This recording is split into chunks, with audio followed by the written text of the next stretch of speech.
மக்களே ஃபைனலாக வந்து வேப்பங்கொட்டை 11 கிலோ விற்றுட்டோம். எங்கள் ஊரில் வந்து மழை சீசன் அதிகமாக ஆரம்பிச்சிச்சு இல்லைங்க மக்களே. அதனால் அடியில் வந்து தரை வந்து ஓதம் பிடிக்கிறதுனால வேப்பங்கொட்டை வந்து ஒரு மாதிரி பூரணம் பூக்குது. நாங்களும் வேப்பங்கொட்டை வருமானு பார்த்துருந்தோம். வாங்குறவங்க யாருமே வராமல் இருந்ததுனால அம்மாவே ரொம்ப ஒரு மாதிரி டிஸ்பாயிண்ட் ஆகிட்டாங்க.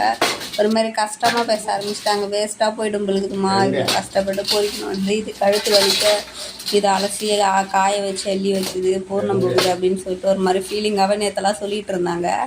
ஆனால் காலையில் எப்பயும் போல ஒரு ஐயா வந்தார். அவர் வந்து ஒரு கிலோ வந்து 70 ரூபாய்க்கு வாங்கினார். போன வருஷம் வந்து 100 ரூபாய்க்கு வாங்கினாங்க. இந்த வருஷம் ஏன் குறைஞ்சிச்சின்னு தெரியல. ஆனாலும் சரி மழை போகிறது பூர்ணம் பூத்துச்சுன்னா அந்த கொட்டை கூட அந்த காசு கூட கிடைக்காதுன்னு சொல்லிட்டு 70 ரூபாய்க்கே கொடுக்க ஆரம்பிச்சிட்டோம்.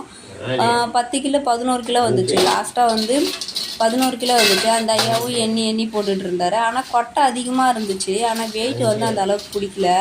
அப்படியே சப்பையாக இருந்துச்சு.